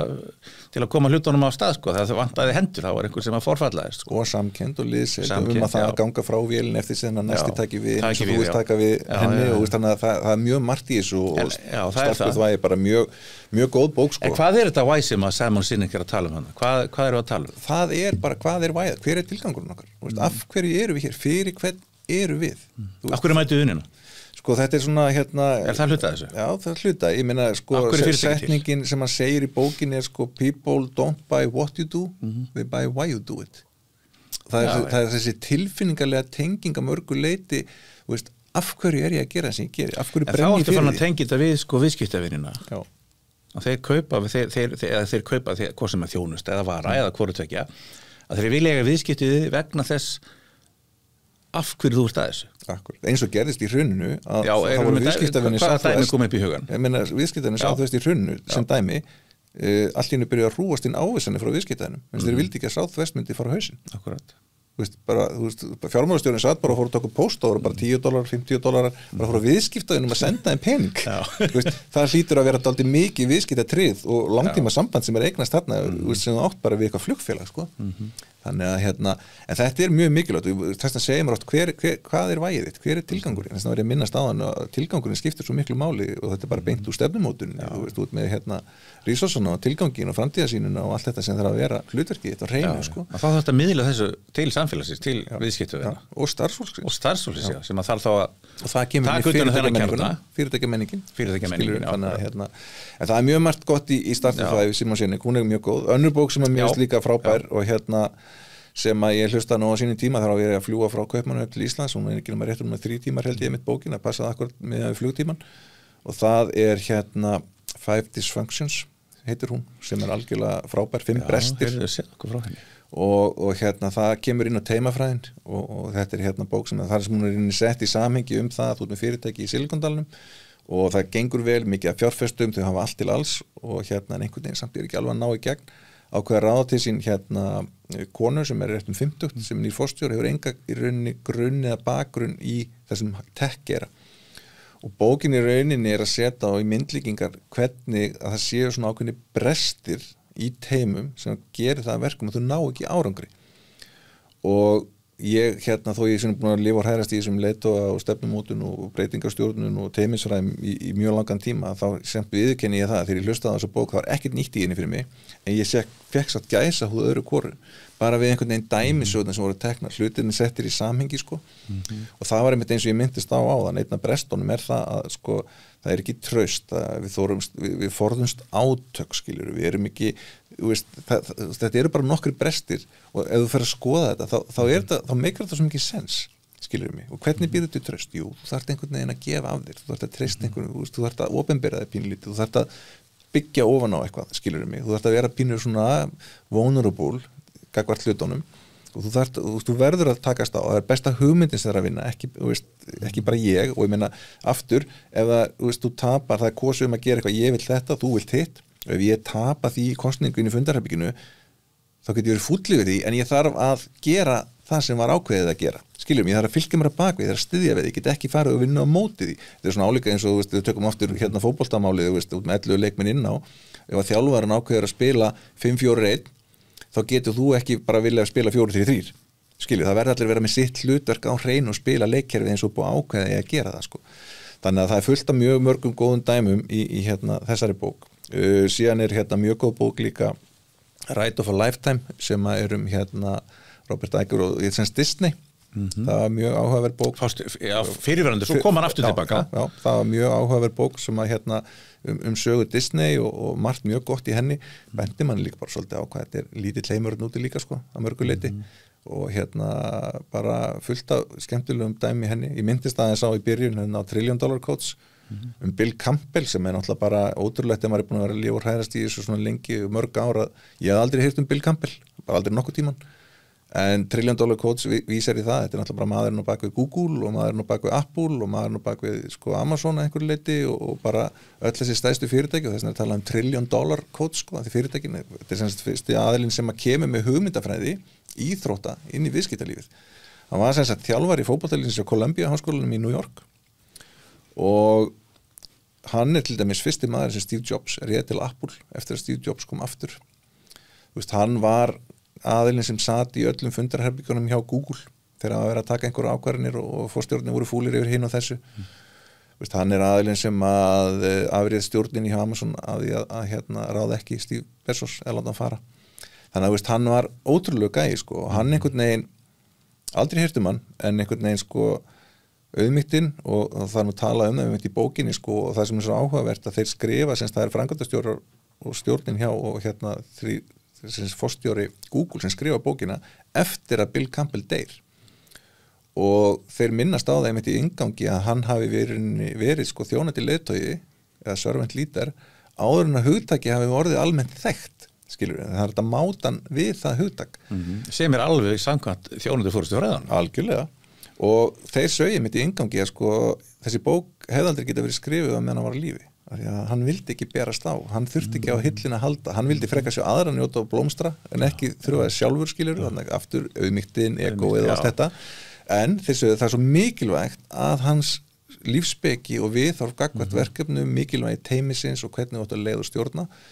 gleymist ekki og falli ekki frá með honum þess vegna skrifaði í rauninni bókin eftir hann fer og segja frá því eins og í jarðaförinu þá sátuðu, þú veist, hérna með Jeff Bezos og hliðinu honum var einhver leigubílstjóri sem hann keyrði hann alltaf, þú veist, hann gerði enga greinamunu fólki, þannig að hérna það er mjög áhugaverð bók en þessi atriði, þú veist, auðmýktin og svo þetta svona heilbriða ego og byggja blíðseild, en þú veist var það eitthvað annað sem að svona stendur upp úr í bókina þú ert að lýsa þessu, þegar fólk sé svolítið að spáði það, þú veist, sem að, já, ég meina, hvað var hann að setja á borðið, meira en þetta náttúrulega sem út búin að lýsa, sem er alveg hellingur sko, taka þig bara út úr jöfnunni, sko, veist, eins og hérna, forstjóra var einhvern tíma fúll yfir því að fá ekki einhverja hluti í gegn, sko, og þá sagði hann bara við hann, það snýst ekkert um þig, sko, það snýst um teimið, það snýst um fyrirtæki, sko, taktu sjálfan þig út úr jöfnunni, þetta mun koma og annars slíkt, og hann er með eins og ég vísaði í fyrir í viðtalunum okkar, hann alltaf kom með þessa setningu að hérna, titillinn gera það stjórnandi en fólkið gera það leiðtoga, þannig að ef fólkið er með þér, þá mun það gera það leiðtoganum, skilur, og fylgja sér á bakviði og allt það, sko. Þannig að það er mjög áhugaverð og hérna góð bók, fullt af bókum sem er kannski langt að telja upp, ég meina, mér veist frábær fiskurinn, hún er einföld, bara fish philosophy, bara mjög einföldir hlutir, hafðu gaman, komdu fólki óvart, en það sem er mikilvægast í henni að mörguleiti finnst mér velduði viðhorf, vegna þess að það gleymist alltaf ofta að hérna þegar maður vaknar á mótnana þá er engin annar en ég sem áhrif á viðhorfum mitt, hvert er viðhorfum mitt gagnvart deginum, þú veist, verður þetta frábær dagur, verður þetta erfiður dagur, verður þetta ömurlegur dagur, hún er mjög áhugaverð og hérna mjög fljótlesin og hérna skemmtileg. Winning, Jack Welch sem ég myndist á, hún er mjög áhugaverð, fullt af hérna skemmtilegum pælingum í henni, en svona kannski svo bók sem að svona stóð upp úr svona í seinni tíð sem ég las fyrir einhverjum 4-5 árum síðan og hérna ég reyndar hlusta á hana sem hljóðbók. Mér hafði verið bent á hana og ég smelti inn í eyrun og fór út að labba og hérna ég bý nú yst í Mosfellsbænum sem er hérna svona næst Esjunni í rauninni og fyrir út að labba og ég rankast ínu við mér og þá er ég komin upp á Háravatn einhverja 9 kilometri burtu og ég fattaði það bara því að allt ínu var ég komin einhverja malaveg og ég bara heyri býtu, hvað er að gerast hérna? Ég þarf að labba tilbaka en ég bara gjörsamlega glemdi mér í henni og það er hérna bókin Netflix, No Rules sem er algjörlega bara mögnuð og við þetta þekkjum öll Netflix og hvernig svo saga er og hefur verið hún er einmitt hérna já, þetta er algjörlega mögnuð bók og hérna maður hefur ekki einhvern veginn sko þegar maður er búin að vera að stúdera fyrirtækjamenningu, stjórnun fyrirtæki, gagnsæi, samskipti og alla þessar hluti sem við erum að fara í gegnum þá hefur maður einhvern veginn ekki séð hlutina eins og þeir eru settið fram í þessari bók og hérna í rauninni að því hún heitir No Rules að þá er samt sem áður eiginlega ein regla í Netflix og það er að það er engar reglur og það er það sem hún vísar í, það er engar reglur, þetta er ekki leiði fyrir einu, þeir ráða bara besta fólkið, þeir eru treystis að gera svo þetta er ándilega að gera, þannig að það er ekki til neitt micromanagement eða toxic culture skiluru, þeir eru bara treyst fyrir því sem þetta gera og þú færð umboð til þess, ef þú gerir mistök gott að læra þeim, þú veist og það er bara þannig, þeir segja whisper your wins, shout out your mistakes og þannig er það, við erum að læra mistökunum, þú veist og ef þú gerir mistök gott, helst að fara på borð og kalla yfir alla og segja og þá koma, já, heyrðu, en að gera þetta, en að gera hitt og þú veist, læra því og varastu en ef þú gerir eitthvað vel að þá mun annað fólk upphefja það þegar það fréttist og sést, skilur mig en þetta er algjörlega mögnubók og ég mitt hérna þurfti nú að labba tilbaka alla leið frá Háravatni til þess að klára hlusta á hana meiri sér þegar hún fór í rýni sko, hún Erin Meyer sem skrifa bókina, hún sendi hérna sem Reed Hastings sem var forstjóri Netflix, sendi hún sem draftið af bókinni og hann ítti á reply to all af því að það snýst alltaf gagnsæi, það engin leyndamál sko, hann bara replyað á alla starfsmenn. En það alveg fullt af ótrúlega flottum dæmum fyrirtækjamenningu og hérna stjórnun og viðhorf ákveðnum hlutum sem við hérna heima kannski þekkjum almennt ekki hvernig hlutinir eru. Þannig að þess að segja mikið, ástæðan fyrir ég vil ekki segja mikið heldur vegna þess að hérna daginn eftir að ég hlustaði á þessa bók þá fór ég í vinnuna og ég nú ekki stoltur að segja það en samt sem áður að ég vann ekki handdag daginn eftir vegna þess að ég var svo upptekinn að ég að fara og hitta fólk og segja þeim frá bókinni. Þannig að ég eitti heilum degi það að endur segja bókina þannig að ég var mjög öðvöld ég man eftir, þú hringdir í mig líka þannig að ég náttúrulega búin að lesa bókina sem í miðana hérna þannig ég tek undir þetta er frábær bók. En þetta alveg mögnu bók sko og hérna en auðvitað til fullt af frábærum bókum og hérna ég reynir nú að hlusta á mikið af þessu en svo maður auðvitað farin að færa sig líka yfir í podcast og annað slíkt og það sem ég fann að gera líka núna er að hérna ég er svo langsamur að ég er búin að vera aðeins að hérna fá að stúdera þetta varandi fórystu og góða fórystu og neikvæða fórystu og annað slíkt og ég er svo langsamur að vera búin að vera með hópi fólks í því að skrifa til dæmis hérna bókakafla núna í Oxford handbók sem sagt bad leadership, hvað er neikvæð hérna leiðtogamenska og hvaða þættir eru það og síðan eru við jafnframt að gera rannsókn á framúrskarandi kvenleiðtogum þar sem við höfum verið að stúdera og taka viðtöl bæði hérna á Íslandi og í Finnlandi, við erum að fara núna inn í Danmörku við höfum síðan Noreg og Svíþjóð eftir þar sem við erum að hitta framúrskarandi konur sem hafa náð árangri samkvæmt ákveðni kríteríu, fengið verðlaun og komist áfram og hvernig þær hafa komist, skiljur, þannig að það er ótrúlega gaman að skoða alla þessa leiðtogamennsku. Við erum búin að fara alveg út allan kartöflugarðinn og víðar. Við erum rétt að byrja. Og erum rétt að byrja samt, þú voru að koma aftur. Er eitthvað sem að er eitthvað við að bæta, er eitthvað sem við erum að gleyma eins og sé, við getum nú haldið áfram í marga daga sko. Já, við getum gert það. Við getum gert það? Nei, ég ekki sérstaklega sko, en hérna á endanum bara, þú veist, mér er svolítið gott ráð sem að hérna, ég segi stundum og síni, þegar hérna í því hvort þú manst eftir Office þáttunum sko, það spurði hvað væri besta ráð sem þú getur gefið fólki sko, og þá sagði hann bara ekki vera fáiði, þú veist, það er bara besta ráð, það er bara í rauninni mörgulítið besta ráð, bara vertu almennileg heil manneskja, þú veist, bara komdu fram við aðra eins og vilt að sé komið fram við þig og þú veist, sýndu smá tilfinningagreind og hafðu sjálfströst þess að viðurkenna og vitir ekki allt og kunnir ekki allt og hérna, ef þú þarft að efla því einhverju, þú veist, bara sýndu sjálfströst og gerðu það og hlustaðu, það er rosa mikið af fólki sem að sko kann ekki að hlusta, þú veist, það segist hlusta, það segist heyra, en það gerir það ekki sko, þú veist, það er svona eins og sé að tekja í boxið einhverju leiti og svo held ég að sé bara rosalega hollt að taka sig ekki of alvarlega og bara hafa gaman að lífinu og setja sig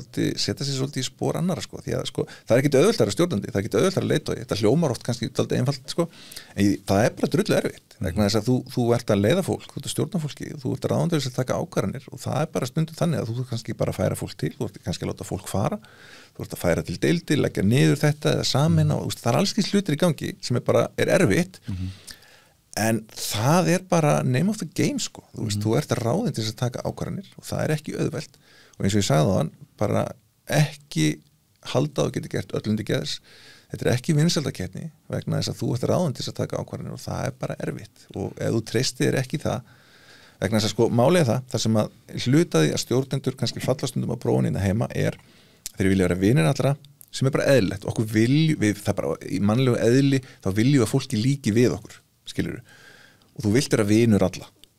en þegar þú kemst í þessa stöðu þá er það bara svolítið pínu farið þú aðeins dettur út úr einhverju grúppu þeir eru ekki endilega boðið allt skilur með þegar þú ert orðin svona stjórnandi einhverju leiti en þú getur ekki verið vinur allra veist, það er þessi fína lína milli þess að vera með virðing og tröst en líka geta tekið ákvarðanir skilur með vera vinur en samt að sé búin virðing fyrir þú þarf að taka ákvarðanir vegna þess að þetta er ekki vinsældarkeppni vegna þess að sko ef þú ert aðilinn sem að forðast að taka ákvarðanir og það er hlutað sem ég var að koma inn á varandi ákveðin áskorun og kannski hlutað sem að mætti bæta hérna heima í stjórnun er að það er að mörguleiti ákveðin ákvörðunarfælni í gangi. Stjórnendur allt of oft er allt of lengi og forðast að taka ákvarðanir, þessi ákvörðunarfælni. Og hvað þýðir það? Jú, það þýðir það í staðins að taka einhverja eina erfið ákvörðun og leysa málið, þá gerir ekki neitt og það verður allt vitlaust. Af því þú ert að reyna að forðast að taka þessi erfið ákvörðun. Ef þú tekur þessi eina erfið ákvörðun þá kannski verður allt hitt miklu betra, skilur, fólki sér það verið að taka á sig, það verið að laga þetta, það verið að hlusta á okkur, skilur mig, en auðvitað þarf það að vera búin að greina forsendur, hvað er rétt fyrir og annars líkt, en þetta hlutaði að það allt of margir sem held ég vilja bara vera vinsæli forstjórinn eða stjórnandinn, það ekki þannig, þú ráðandlaka ákvarðanir og það bara erfitt, en þess að allar ákvarðanir hafa áhrif á þína hagsmuni eða hagsmuni einhverja. Og þær eru rökstuddar með tengingu við framtíða sína, við tilgangin, við markmið. Akkurat, en þá verður það að vera á hreinu. Og svo, það verður á hreinu. Ég myndi segja það að þetta verður bara frábær samantekt og að sjálfsögðu þá kemur þú seinna, það er ekki nokkuð spurning. Aldrei að vita. Mér dettur nú svona bara í hug lokin að þeir sem er að hlusta þátt en ekki að horfa á hann, þau náttúrulega sá ekki þessar fallegu myndir af þér. Og alltaf tala ekki með andlitir útvar. Þannig að ég fekk að fylgja með, við vorum hann saman allavega. En það er nú gaman að sita með þér í stúdíó og við ættum nú kannski bara aðtöku hvort að við getum ekki gert eitthvað meir úr þessu. Ha? Já, það er spurning, ég veit ekki hvort það sé einhver eftirspurning til því, sko. Ég er ekki viss það, hvort að það skip sig ekki bara sér. Ég er svona að reyna að plata því eitthvað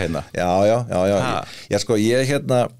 er náttúrulega bara komin á þann aldur og ég er alltaf til í allskins einhverju vitleysu og ég er ennþá, ég segi stundum, sko,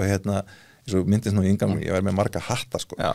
Ég segi stundum ennþá ég veit ekkert hvað ég ætla að gera yfir en stór. Nei, nákvæmlega. Lífið bara tekum með okkar sem það fer og maður verður óhræddur við það, bara fara aðeins út fyrir þægindarammann og ögra sjálfum sér og taka sig ekki of hátíðlega, sko, svo vera gaman, sko. Já, það þarf að vera gaman. Bestu stjórnendur og leitar sem ég hef hitt eru bara stútfullir af sjálfstrausti og auðmýkt, og þegar ég segi sjálfstrausti, sko, jákvæðan hátt, sko, í auðmýktinni og hlæja og taka sig ekki alvarlega, gera grína sjálfum sér og að því að þar ferður svolítið niður á gólfið, það er ekki lengur, sko, upp í stjórnandinn. Ég meina, við erum svo hvað við stóran hluta af lífinu í vinnunni, það verður líka að vera gaman. Algjörlega. Það er bara ekki spurning. Algjörlega. Þannig að það er aldrei vita hvað gerist og þeir náttúrulega sem eru ekki að horfa að hlusta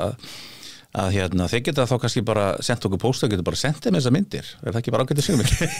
Og kannski einhverjum hljóðsögur með eitthvað. Nú veit fólk ekki alveg hvað varum að tala. Jú, við útskýrum það að þetta með hljóðsögurnar, sko. Já, þetta er kannski svolítið sterkur leikur því að nú þarf fólk að fara tilbaka og hlusta, sko. Já, það gæti verið, sko. Það gæti verið, sko. Heyrðu minn kæri bróðir, yndislegt að fá þig hingað og bara ég þakka þér kærlega fyrir. Já, takk fyrir að bjóða mér, gaman að koma. Og ykkur bara takk kærlega fyrir að vera með okkur hérna í hlaðvarpinu Foresta og samskipti og við sjáumst og heyrumst síðar.